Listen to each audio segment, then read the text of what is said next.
Bonjour Benoît, merci beaucoup d'avoir accepté mon invitation sur Health Tech in Progress. Et donc, tu es le deuxième invité en physique sur le podcast. Et pour commencer cet épisode, est-ce que tu peux te présenter, nous raconter un petit peu qui tu es, quel est ton parcours? Et ensuite, on va rentrer évidemment dans le vif du sujet avec WeFight. Ça marche. Écoute, bonjour Meriadec. Donc, je suis Benoît Brouard, donc le CEO et cofondateur de WeFight. Je suis pharmacien. À la base, j'ai fait mes études de pharmacie sur Montpellier, Okay. Où on est d'ailleurs actuellement. En fait, après, j'ai passé le concours de l'internat en pharmacie. Donc, du coup, ça m'a permis de monter sur Paris et de travailler en fait dans différents services hospitaliers. J'étais très intéressé par la pharmacie clinique, donc j'ai bossé en oncologie, en infectiologie. J'ai fait un petit peu tout le tour de Paris d'ailleurs. Et en parallèle de ça, j'ai passé un DU d'éducation thérapeutique. J'aimais beaucoup ce domaine-là. Et puis, en fait, je me suis assez rapidement rendu compte que l'hôpital, en fait, c'était pas... on va dire, je voulais aller plus loin, on va dire. J'avais apprécié mon expérience à l'hôpital, j'ai appris beaucoup de choses, ça m'a beaucoup servi. Mais je voulais aller plus loin, je voulais surtout retourner vers la tech, on va dire. C'est un domaine qui m'a toujours passionné. On va dire depuis l'enfance, en fait, j'ai toujours fait des montages vidéo, enfin fait des montages photos. On va y arriver justement sur ton passé d'entrepreneur, mais c'est hyper intéressant parce que tu devances justement ma question, le fait que tu aies fait le parcours internat et ensuite que tu aies rebasculé sur la tech plus généralement, quoi. En fait, alors juste pour finir, du coup, ça m'a fait bouger sur WeThings. En fait. Ça a été mon premier boulot, on va dire, après l'internat, où là, j'étais chef de produit. Et après, ça m'a fait créer WeFight. Ok, d'accord. Ouais. Ça, c'est vrai que c'est passionnant parce que du coup, je me posais la question de savoir pourquoi tu étais parti sur internat au début, sachant que en plus de ça, si je ne me trompe pas, tu t'avais déjà lancé un petit projet, tu avais lancé Pharma-Études du coup, pendant tes études.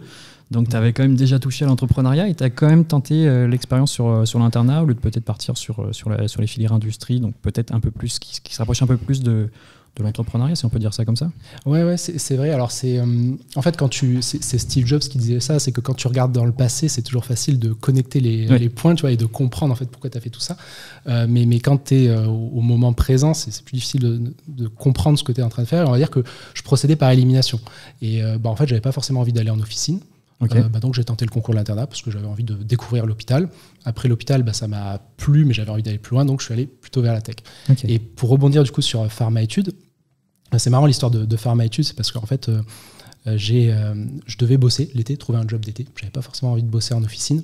Et en gros, j'avais dit à mes parents, je vais créer un site et je vais générer de l'argent comme ça. Je vais gagner un petit peu d'argent de cette manière-là. Et c'est comme ça qu'est venue l'idée de Pharma-Études. Donc j'avais commencé à coder le site en PHP, j'avais fait un petit peu le design.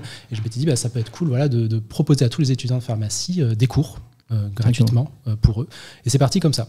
Alors après, pour moi, c'était de l'entrepreneuriat, oui et non, parce que j'ai quand même réussi à générer un peu de revenus dessus, mais je me suis pas dit, ok, c'est vraiment le projet sur lequel j'ai envie de partir et parce que je pense que j'aurai un impact majeur. Donc non, en fait, c'est resté un side project. Et après, pendant l'internat, j'ai refait, des side projects en développant des applications mobiles que j'ai vendues sur les stores. Mais encore une fois, tu vois, je me suis pas dit, c'est ça vraiment sur lequel je veux me lancer à plein temps. Hyper intéressant parce que c'est vrai que c'est des parcours qui sont, on va dire, assez atypiques. Je le vois de mon côté.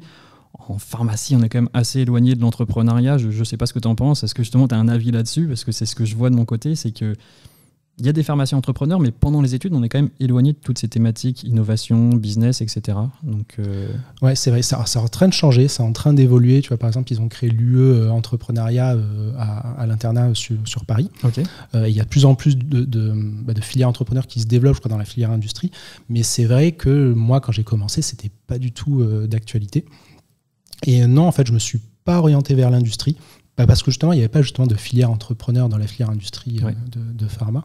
Et je suis allé plutôt vers l'hôpital parce qu'en fait, je me suis dit, c'est ça qui va me permettre d'avoir une vision assez globale de la santé, surtout de travailler avec les médecins, de comprendre ce qu'est la pharmacie clinique et d'avoir vraiment ce réseau hospitalier. En fait, c'est ça que j'avais envie de créer. J'avais envie de me créer un réseau hospitalier pour potentiellement, plus tard, m'en servir. Je ne savais pas comment, pourquoi, mais voilà, je savais qu'il y avait un intérêt à faire ça. Donc, tu avais quand même anticipé un petit peu la suite.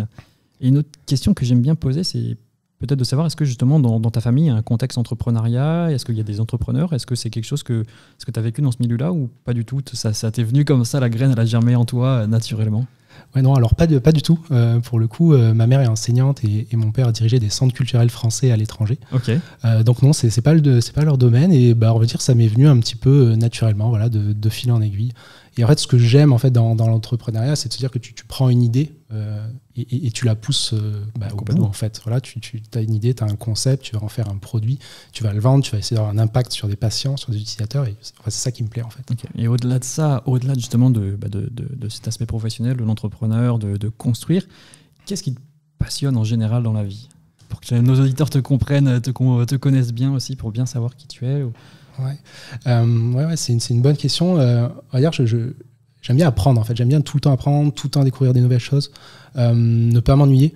Et en fait, c'est ça qu'en fait je retrouve à WeFight dans l'entrepreneuriat, c'est qu'en fait, tu es tout le temps obligé d'évoluer, tout le temps obligé d'apprendre de nouvelles choses, de monter en compétence sur tout un tas de sujets. Et au final, il n'y a aucune journée qui se ressemble, quoi. Et c'est ça qui me plaît, quoi. Et bon, tu me vois venir parce que tu connais un petit peu le podcast. Dans la suite de cette question, est-ce que tu as un aventurier, une aventurière, un explorateur, une exploratrice qui peut t'inspirer, te motiver, qui peut te stimuler, je ne sais pas, de qui tu peux aller chercher des éléments pour tout simplement construire ce que tu fais, faire WeFight, même ce qui te motive tous les jours? Ouais. Alors heureusement que tu m'as envoyé cette question avant, parce que comme ça j'ai pu la travailler.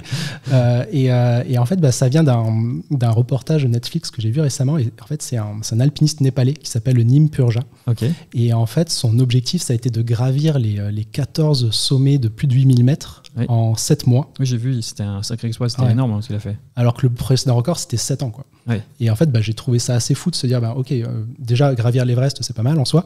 C'est pas mal. Lui, voilà, il va aller en gravir 14 et en l'espace de 7 mois. Et je trouvais ça assez fou. Et en plus, quand tu vois le reportage, tu vois que le gars a vraiment une dimension humaine. C'est-à-dire qu'il n'est pas juste focalisé sur son objectif. Non, il va, même quand il croise d'autres équipes qui sont en difficulté, il va prendre le temps de les aider, quitte à ce que justement ça le mette en retard sur son objectif long terme. Et voilà, ça m'a plutôt inspiré. Ouais. Est-ce que tu pratiques de ton côté l'alpinisme ou peut-être d'autres sports qui... Pas du tout. Mais en fait, j'adore ça. J'adore voir ce type d'histoire. Gravir l'Everest, c'est quelque chose que je rêverais de faire, que je ne ferai jamais parce que j'ai le vertige. Okay. Mais pour le coup, je trouve ça vraiment intéressant et super motivant d'arriver à faire ça. Ouais.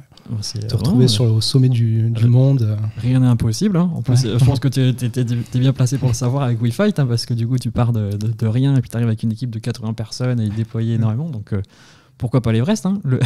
Dans le prochain épisode de podcast, Benoît qui vient de gravir l'Everest.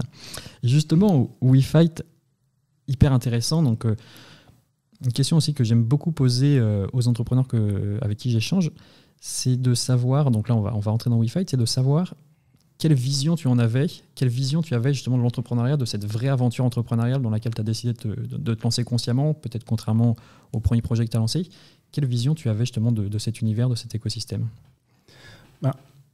En fait, c'est lié au parcours, en fait, au parcours que j'ai eu. Et en fait, moi, j'ai toujours été intéressé par l'éducation thérapeutique, le fait de donner de l'information aux patients, de leur donner les clés en fait, par rapport à leur maladie. Et je trouvais que l'éducation thérapeutique, c'était intéressant. Mais en fait, je trouve qu'il y avait c'était bien sur le fond, il y avait un problème sur la forme. Le fait de faire venir des patients dans des salles en mode un peu classe, en fait, et très... de manière très scolaire, en fait, ça marche pas, en fait. Et en fait, je me dis, comment est-ce qu'on peut trouver un moyen de disrupter ça, ou en tout cas de rendre cette information beaucoup plus accessible aux patients. Et c'est en fait comme ça qu'est venue l'idée de Vic. C'était un peu quand les chatbots étaient à la mode, on va dire. Une époque. Ouais, exactement. Et ce que j'aimais dans les chatbots, c'est que c'était super basique, en fait. Et c'est un peu comme ça qu'on s'est trouvé aussi avec Pierre.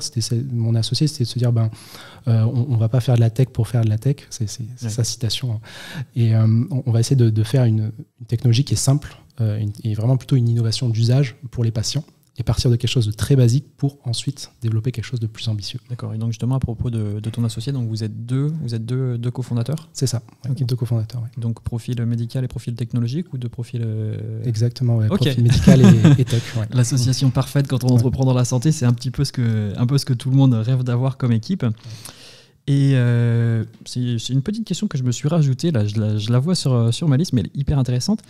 C'est justement, on vient de parler des études, on a parlé un petit peu du fait que peut-être en pharmacie, peut-être dans les filières médicales, on est moins sensibilisé à ces thématiques-là. c'est une question un peu rhétorique, mais est-ce que tu inviterais les étudiants à se lancer, les étudiants particulièrement LSTech, donc que ce soit ingénieur, biomédical, médecin, pharmacien, à se lancer durant les études, essayer de créer des choses? Est-ce que c'est possible ou est-ce que tu penses que c'est un petit peu sortir du cadre qu'on nous donne, quoi? Ah non, moi forcément, voilà, je vais les inciter. Oui, mais je dirais même, je les inciterai d'autant plus s'ils sont pharmaciens, en fait, parce que je trouve que c'est ça il y a toujours un peu dans le pharmacien un peu ce complexe d'infériorité peut-être au médecin, tu vois.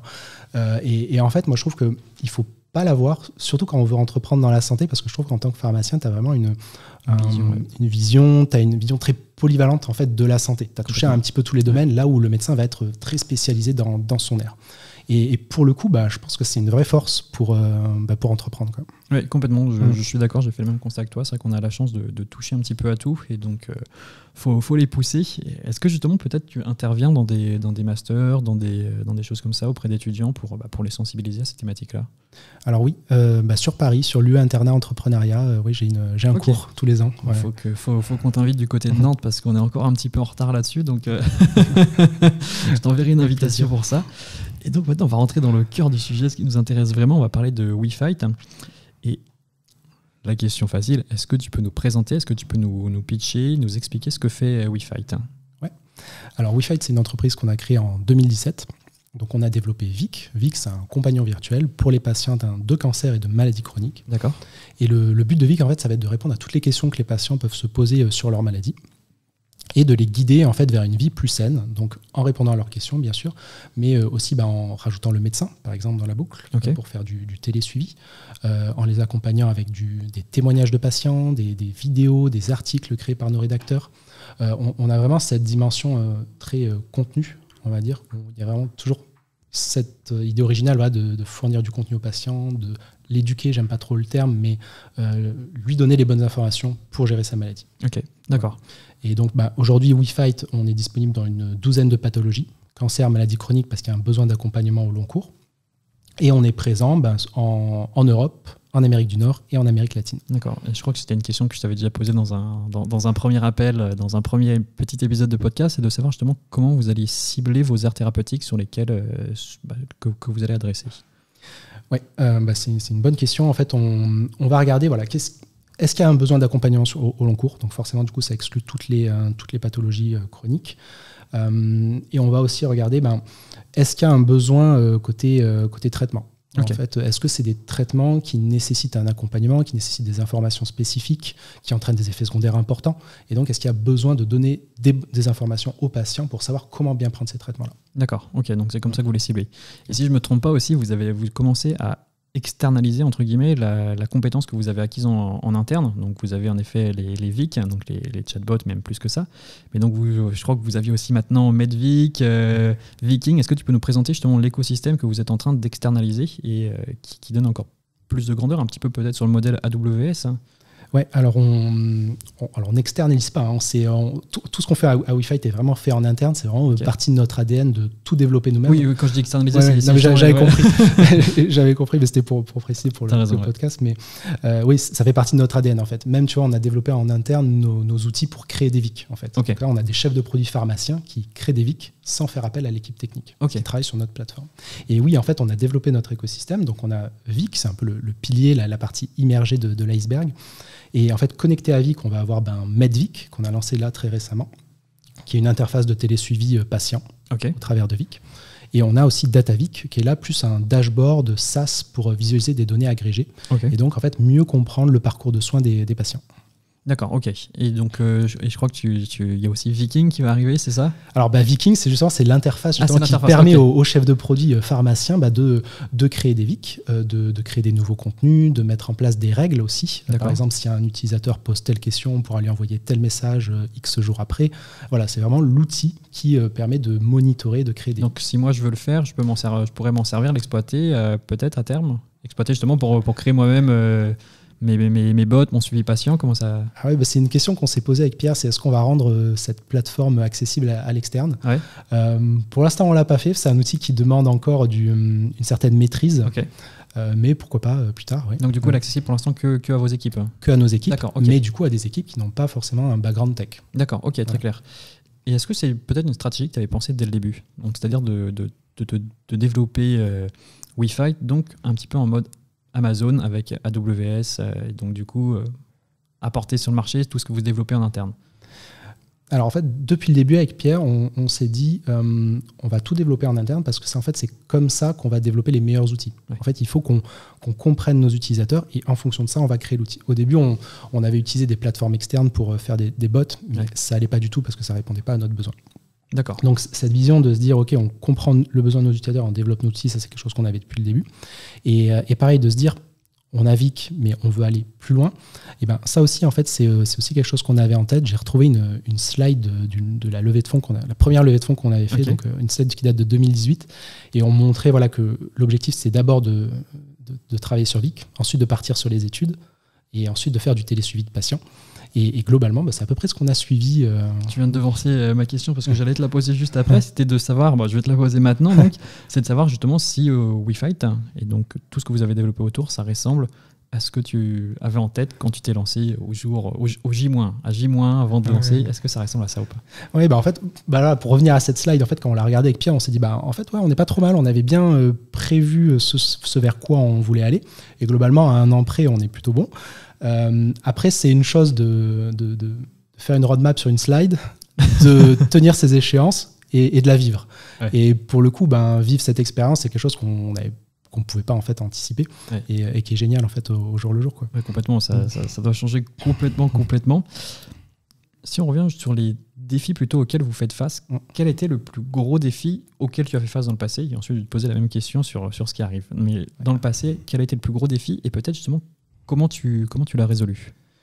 Donc en fait, je pense le plus gros défi en fait auquel je fais face, et c'est un défi en fait en continu, c'est la capacité à évoluer au rythme de WeFight.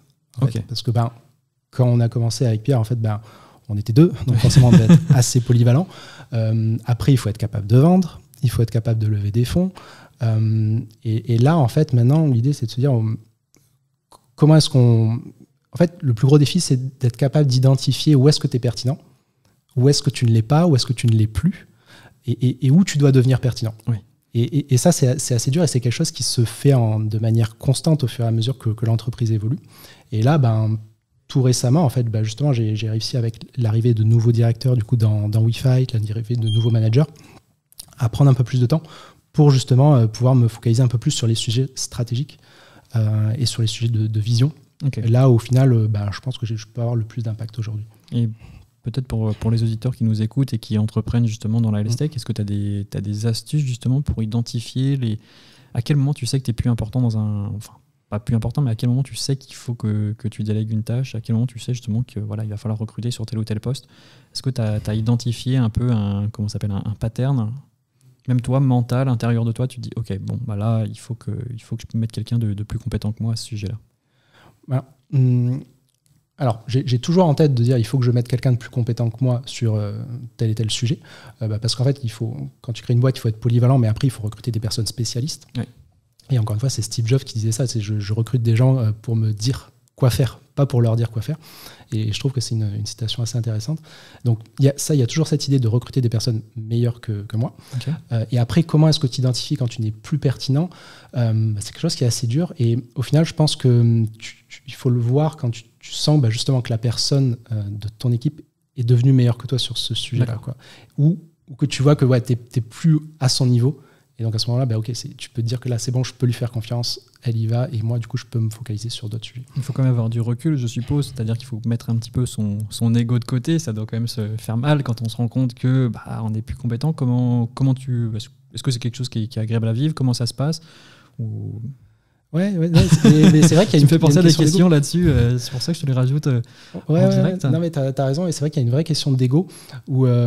je pense que quand tu es entrepreneur, il faut avoir de l'ego, parce que si tu n'as pas d'ego, en fait, tu peux pas tenir tes positions, tu peux pas aller de l'avant, alors que tu vas avoir beaucoup de personnes qui vont te dire que ce que tu fais, ça n'a pas de sens. Et à l'inverse, il faut être capable de ranger un peu son ego de côté, souvent même d'ailleurs, et particulièrement dans ce type de situation, se rendre compte que non, en fait, on n'est plus la personne la plus compétente, il y a des personnes plus compétentes, et il faut aller se refocaliser sur d'autres sujets. Ok, hyper intéressant. Donc ça, c'était les sujets du passé, mais c'est encore les sujets actuels. Et peut-être si on focalise du coup sur aujourd'hui, quels sont les gros sujets, les gros défis auxquels vous faites face, et peut-être ceux que tu anticipes, ceux qui vont arriver très prochainement? Là, le gros défi auquel on fait face, c'est la grosse croissance qu'on a eue en 2021. Vous êtes passé de combien à combien de personnes? On est passé je pense, de 30 à 70, oui, quelque chose comme ça. Ouais, c'était une grosse croissance. Et là, en fait, un vrai enjeu de dire, OK, comment est-ce que tu fais avancer tout le monde dans la même direction et de la manière la plus efficace possible. Donc, en fait, on est vraiment beaucoup en ce moment sur ces sujets de dire comment est-ce qu'on devient plus performant, plus scalable, comment est-ce qu'on réduit le nombre de meetings, comment on transmet une culture de l'écrit. Et en fait, là, c'est un travail qu'on a fait cet été, justement, entre directeurs, de se dire, on va poser la vision, on va poser les missions et les valeurs de WeFight. Ouais. Et ça, en fait, ça va servir un peu de socle, en fait, à toute l'entreprise pour savoir vers où il faut aller. Et on a en plus rajouté les OKR, donc une méthode de management par objectif. Et je pense que c'est un vrai outil, justement, pour que tout le monde soit au courant des objectifs vers où on veut aller et comment on veut y aller. Ok, est-ce que tu peux nous préciser les OKR? Parce qu'il me semble que j'en ai discuté avec Emmanuel Bilbao de Pozos. D'accord. Et donc, mais est-ce que tu peux nous le repréciser justement comment ça fonctionne et comment tu t'en sers pour piloter ta boîte? Alors, ça s'appelle Objective Key Result. Okay. Donc, en fait, tu vas définir des objectifs sur ton entreprise. Donc, par exemple, nous, on a trois objectifs d'entreprise. Donc, c'est être en hypercroissance, faire de Vic le partenaire quotidien des patients et assurer le bien-être de l'équipe WeFight. Ok. Ça, c'est les objectifs d'entreprise. Ensuite, tu vas déterminer des Key Results, donc pour chaque objectif, qui doivent être facilement quantifiables et mesurables. D'accord. Et après, ça, tu peux le décliner par équipe. Comment, en fait, par exemple, ton équipe tech va s'assurer qu'on est en hypercroissance. Voilà, comment ton équipe design va faire en sorte que Vic est au centre de la vie des patients. Okay, voilà. C'est vrai que ça doit être dur à mesurer de savoir comment qualifier l'hypercroissance. Et ok, c'est hyper intéressant de savoir à piloter. Mais c'est une question qui vient j'allais te la poser juste après. Mais elle vient de m'arriver en tête, c'est que donc du coup vous avez fait votre hypercroissance sur l'année 2021 et il me semble que du coup vous avez fait votre levée de fonds sur la fin d'année. Je crois que vous l'avez conclu, vous avez conclu ça en octobre, non? Septembre-octobre? Alors la levée de fonds, on l'a signée vraiment plutôt en juin et on l'a annoncée en septembre. D'accord. Ouais. Donc peut-être la question un peu candide, c'est de savoir justement comment vous avez financé cette hypercroissance, sachant que vous avez techniquement pas les fonds levés, vous les avez levés après. Ou est-ce que justement vous avez accéléré sur la deuxième partie plutôt et c'est pour ça que l'hypercroissance s'est fait sur la deuxième partie de l'année? C'est un équilibre qui est toujours assez difficile à gérer quand tu lèves des fonds. C'est que est-ce que tu attends d'avoir levé tes fonds pour enclencher ta croissance au risque de prendre du retard, ou est-ce que tu l'enclenches avant d'avoir terminé de lever des fonds? Et nous, en fait, on a justement choisi d'enclencher notre croissance avant de lever des fonds. D'accord. Et ce qui nous a permis de grossir assez rapidement sur 2021 et de ne pas prendre trop de retard. Mais ce qui nous a mis aussi un peu à risque aussi par rapport à la levée de fonds qu'il fallait signer aussi. C'est ce que je veux dire, quoi. Ça a dû te mettre un petit peu en stress. Il y a dû avoir des soirées de travail un peu plus intenses que d'autres. Oui, des soirées, des week-ends aussi. Complètement. Et donc, notre question que j'aime bien poser, bon là, c'est si on se projette un petit peu, parce que là, vous avez levé donc 10 millions en 2021, mais qu'est-ce que tu ferais là si tu avais 50 millions tout de suite maintenant pour développer WeFight? C'est une bonne question, on se l'est posé en plus récemment. Okay. Peut-être une future levée qui arrive bientôt. C'est ça. En fait, je suis beaucoup en ce moment, je regarde beaucoup l'écosystème, j'essaie de comprendre où est-ce qu'on se situe dans l'écosystème, à la fois en France, mais aussi en Europe et aux US, bien comprendre notre proposition de valeur. Et je pense que si on avait 50 millions, potentiellement, on irait racheter quelques entreprises. Ouais. Hyper intéressant, ça, mais c'est vraiment très très drôle parce que c'est une thématique, parce que du coup, le podcast, je l'ai lancé il y a 1 an maintenant.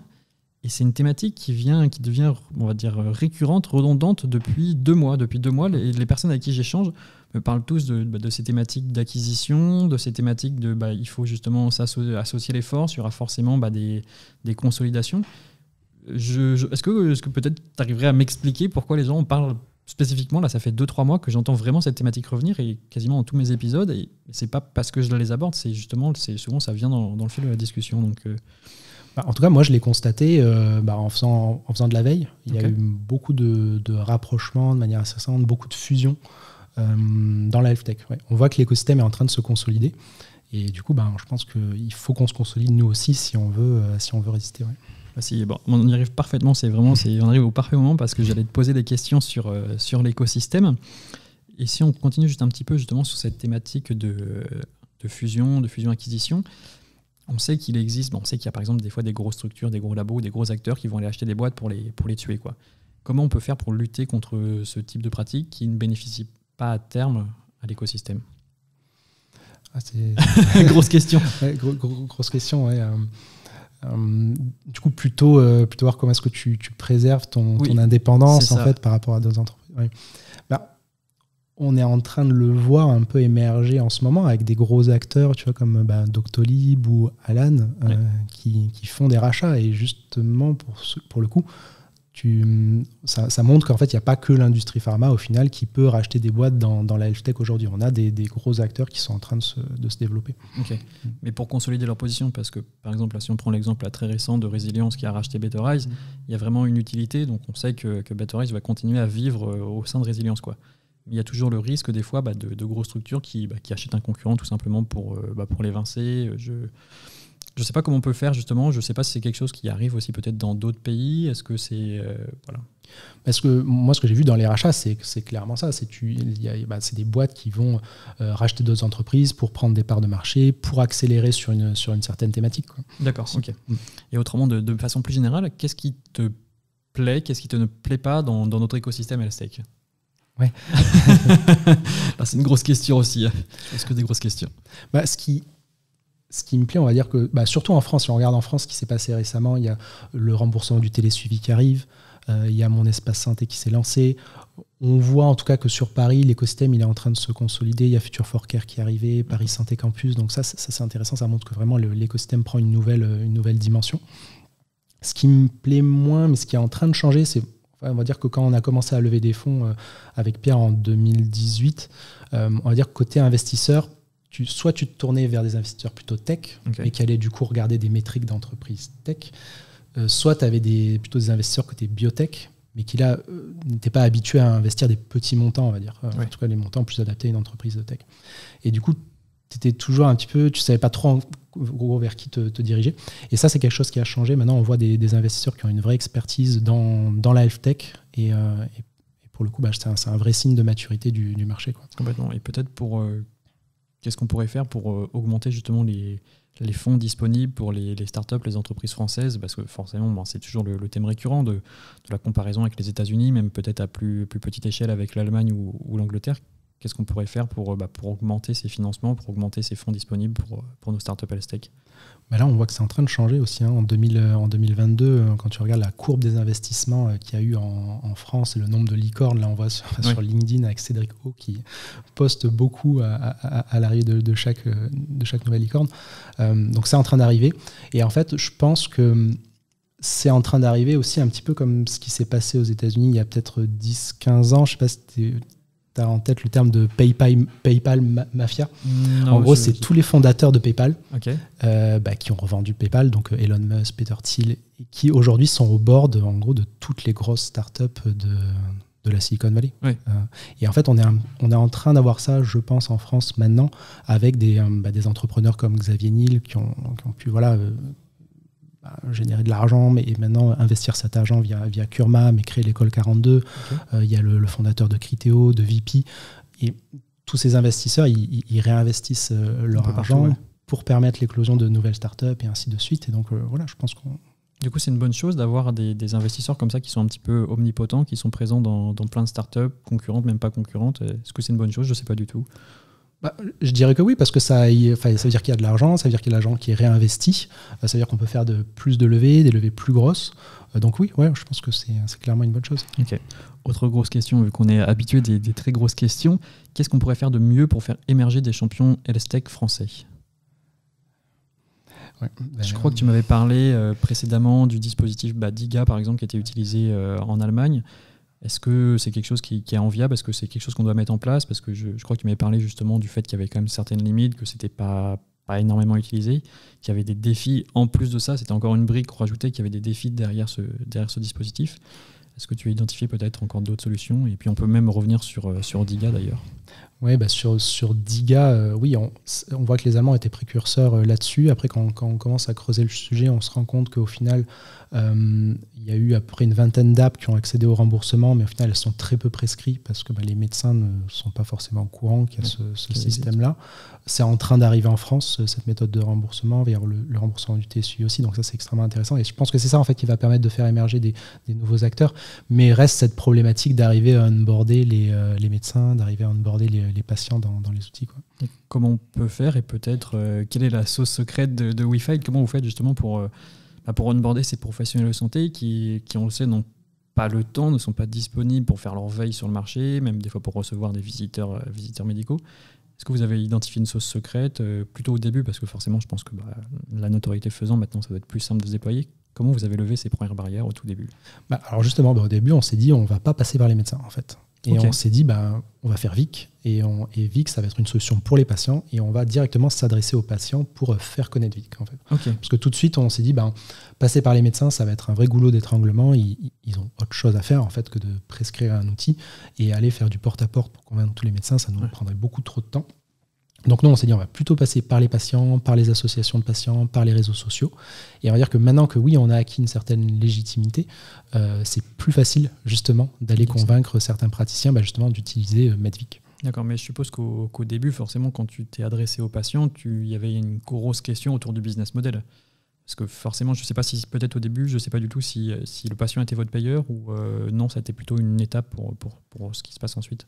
Oui, alors là, pareil, en fait, on s'est dit, on ne va pas faire payer les patients. On est en France et je pense que ce n'est pas dans la mentalité, dans la culture. Donc on s'est dit, en fait, qui peut financer Vic? Donc tu avais les hôpitaux, tu avais les assureurs, tu avais l'industrie pharmaceutique. Pour venir du monde hospitalier, je pense que c'est, en tout cas à l'époque, c'était vraiment long à adresser. Les assureurs aussi, je pense qu'aujourd'hui ils sont pas prêts, et il restait l'industrie pharma. Et en fait, on a réussi à trouver une vraie proposition de valeur pour l'industrie pharma et ça a fonctionné tout de suite. Et donc, on est parti plutôt sur ce business model. Donc, vous êtes sur ce business model aujourd'hui avec l'industrie pharma? C'est ça. J'ai du mal à voir peut-être, je ne sais pas si tu peux rentrer un petit peu dans les détails, de savoir justement comment ça s'articule, comment tout simplement ils vous donnent de l'argent. Je pose des grosses questions, mais c'est pour bien comprendre aussi pour les auditeurs. Ouais, alors il y a plusieurs mécanismes, mais en gros, on va dire qu'aujourd'hui, l'industrie est intéressée pour développer des solutions beyond the drug, beyond the pill, donc associées à un traitement. Donc ça, c'est ce qu'on appelle les solutions compagnons. Nous, c'est pas vraiment le concept qu'on a pris parce que Vic, il est plutôt holistique, il va s'adresser à tous les patients d'une pathologie et va pas être spécifique d'un traitement. Mais il n'empêche qu'en fait que ça va quand même intéresser les laboratoires qui en fait vont se positionner en fait comme acteurs importants de la pathologie en question. Et en fait, l'idée, c'est ensuite de réaliser des études, en fait, de comprendre comment les patients vivent leur maladie au quotidien, comprendre quels sont les pain points du parcours de soins, pour réaliser des données qui vont permettre, en fait, des études qui vont permettre au laboratoire ensuite d'adapter ses traitements, de mieux comprendre comment modifier le parcours de soins, comment améliorer le parcours de soins du patient. Okay. Donc voilà, notre business model il est tourné autour de ça. Ok, c'est hyper intéressant. Et peut-être une autre, toujours, désolé, j'utilise trop le terme grosse question, mais si tu devais relancer une boîte aujourd'hui dans l'écosystème, ou peut-être si tu regardes l'écosystème HealthTech aujourd'hui, qu'est-ce qui te donne envie? Qu'est-ce que tu aimerais relancer? Ouais, faut pas dire WeFight, ça c'est de la triche. Non. En fait, si je devais refaire une boîte, en fait, il y a un sujet qui m'intéresse pas mal, c'est le marché de l'officine, qui, je pense, n'a pas été aujourd'hui digitalisé. Et c'est un domaine qui m'intéresse beaucoup, la livraison de médicaments en ligne, la commande de médicaments en ligne. En gros, créer presque une pharmacie virtuelle. J'ai interviewé, c'était maintenant c'est le tout premier épisode avec Sébastien de Montnordo, donc toulousain, qui a fait une pharmacie 4.0. Je ne sais pas si tu as entendu parler du concept. Hein. Alors j'ai vu passer quelques posts LinkedIn. C'est ça, c'est qu'en gros ils ont complètement tout digitalisé. Ouais. Donc le patient il commande ses médicaments directement via son app, il les récupère en click and collect, ils peuvent être livrés avec une pharmacie, ils peuvent diffuser dans toute une ville, quoi. Donc c'est un modèle qui est intéressant. Bon, forcément ça fait sûrement un peu grincer des dents parce que si tu as une pharmacie qui peut livrer partout, forcément c'est ça pose des grosses questions. Ouais, mais il y a quelque chose à faire, du coup, pour le coup. Donc, complètement. De toute façon, pour le patient, c'est sûr et certain qu'il y a un intérêt. S'il peut bénéficier de ses médicaments plus rapidement, de façon plus sûre, même les questions d'approvisionnement, c'est aussi une énorme question aujourd'hui. Donc, Ouais, tout à fait. C'est ça. Si je devais relancer quelque chose, ça serait plutôt dans ce domaine-là. Ok, d'accord. On note l'idée. Notez aussi pour les auditeurs. Et pour finir cet épisode, je vais te poser des questions un petit peu plus générales. Et une première question, je crois que je ne l'ai pas prévue dans ma trame, mais forcément, c'est d'actualité. Donc, tu as été papa il y a une semaine, c'est ça, si je ne me trompe pas. Ouais. Et quelle est la place de la famille quand on entreprend comme ça, quand on est entrepreneur, surtout dans la health tech où c'est vraiment extrêmement exigeant, qu'il y a peut-être encore plus de questions que dans d'autres secteurs.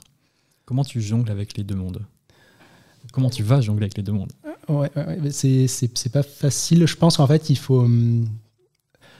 En fait, tu n'as plus de frontières entre ta vie perso et ta vie professionnelle. Et il faut que ton entourage soit d'accord avec ça. Okay. Et je pense que ma femme est d'accord avec ça. J'ai la chance qu'elle soit d'accord avec ça et qu'elle accepte qu'au final, WeFight prenne une place très importante dans notre vie au quotidien. Est-ce que tu essayes quand même justement de mettre ces frontières-là ? Est-ce que tu t'en imposes ? Parce que je sais que j'ai pu échanger avec, par exemple, Benjamin Benamou donc de Résilience. Je sais qu'il s'impose, voilà, c'est tous les jours, tous les soirs, c'est fini à 19h. Le week-end, il n'y a pas de résilience. Bon, sûrement, ça doit forcément déborder. Mais il essaye de fixer ces barrières-là. Est-ce que c'est quelque chose que tu essaies de faire ou tu sais que dans tous les cas, c'est un peu peine perdue, donc faut le vivre comme ça vient ? Heureusement que j'ai ma femme qui est là pour me l'imposer, on va dire. Parce que sinon, je pense que non, j'y arriverai pas. Okay. Mais elle m'oblige justement à couper. Et là, justement, le fait d'avoir du coup mon deuxième enfant, ça m'oblige aussi à couper. Et c'est très bien comme ça. Ok. Voilà. Bon, du coup, ma question, elle introduit. Je vais te poser la question de savoir quelle a été ta plus grosse surprise sur l'année 2021. Bon, sur 2022, on vient d'avoir la super très très bonne surprise. Mais du coup, sur 2021, quelle a été ta plus grosse surprise, peut-être avec WeFight ? Qu'est-ce qui t'a le plus surpris ? Ouais. Alors, ce qui m'a le plus surpris en 2021, je pense que c'est l'évolution qui s'est fait justement entre nos rôles, entre moi et Pierre, justement, mon associé, où là, on a commencé en tant que CEO / CTO. Okay. Et en fait, on se disait, depuis début 2021, on se disait on a besoin d'un CEO, donc un directeur opérationnel, quelqu'un qui va en fait prendre la stratégie et l'appliquer à l'entreprise. Et en fait, on s'est beaucoup posé la question de dire quel profil il nous faut. Quel va être exactement son rôle, ses missions, parce qu'en fait un CEO, ça peut être un peu tout et n'importe quoi selon l'entreprise. Et en fait, naturellement, il s'est avéré que c'est devenu Pierre. D'accord. En fait. Et ce qui a été le plus surprenant, c'est le naturel avec lequel ça s'est fait. Et en fait, je dirais que Pierre, il a beaucoup travaillé à WeFight dans l'amélioration de la qualité à WeFight, la structuration des équipes. Et du coup, en fait, c'est un rôle qu'il a pris naturellement.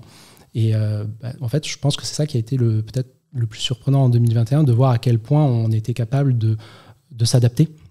Et lui a du coup plutôt shifté sur un rôle de CEO / CTO. D'accord. Et moi plutôt sur un rôle du coup CEO / CPO. Ok. Et je pense que c'est vraiment intéressant de voir à quel point on est capable d'évoluer justement selon les besoins de WeFight. C'est dommage parce que j'allais te poser la question un peu actuelle aussi du recrutement de talent. Donc bon, là vous avez fait le switch, donc vous n'avez pas eu besoin de recruter un CEO. Mais est-ce que vous êtes confronté à ce défi-là actuel, notamment du recrutement de tech, de profil dev, etc. Ah oui, énormément. C'est des spontanés. Oui. Énormément. Déjà, tech, il y a une pénurie, je pense, dans tous les domaines. Nous, on a aussi du mal à recruter sur plutôt la partie business aussi. Okay, d'avoir des experts de l'industrie pharmaceutique, mais qui sont en même temps capables de travailler dans une start-up tech. Est-ce qu'ils coûtent trop cher, comme on peut le voir aux États-Unis, où des profils business, ils coûtent extrêmement cher ou... Parce qu'il n'y en a pas, parce qu'ils ne sont pas assez expérimentés aussi, ouais. Ouais. Ok. C'est vrai que c'est un sacré défi auquel on fait face aujourd'hui. Et en plus de ça, forcément, des fois, il y a les salaires ils sont plus attractifs aux États-Unis. Donc forcément, ça attire un petit peu... Ouais, mais même une pénurie de compétences. Et puis tu vois, même on parlait des études de pharmacie. Donc nous, on a beaucoup de pharmaciens chefs de produits. Ouais. Donc ceux qui s'occupent des VIC. En fait, c'est pas si facile au final de trouver ce type de profil qui a fait des études de pharmacie mais qui en même temps est prêt à faire un peu de la tech en fait. Et donc non, c'est pas quelque chose d'évident le recrutement. Ok. Je t'ai posé là tout de suite la question de savoir si quelle boîte tu relancerais. Et une autre question un petit peu jumelle, est-ce qu'il y a un métier que tu aimerais essayer dans ta vie ? Ah non, je pense le métier que j'aime faire, c'est ce que tu fais. C'est CEO de WeFight. Ouais. Ok. Je pense que c'est celui-là. Et justement, en fait, je me suis beaucoup posé la question parce que c'est pour ça que j'ai fait pharmacie, qu'ensuite j'ai fait interne, qu'ensuite j'ai été chef de produit. C'est-à-dire, j'ai un petit peu cherché ce que j'aimais faire. Et je pense que là, j'ai trouvé. Ok, c'est bien, c'est trop bien. C'est vrai qu'il y en a plein qui cherchent toute leur vie, donc c'est trop cool de l'avoir trouvé en plus très très tôt.